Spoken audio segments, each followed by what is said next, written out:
మట్టినైనా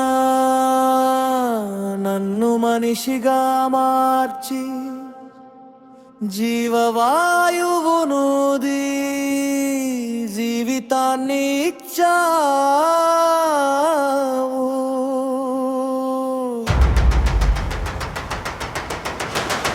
ఎంత పాడినా ఎంత పొగిడినా ఎంత ఘనపరచినా ఎంత కీర్తించినా నీ రుణమును నేను తీర్చలేనయ్యా. నా యేసు రాజా, నా దైవమా.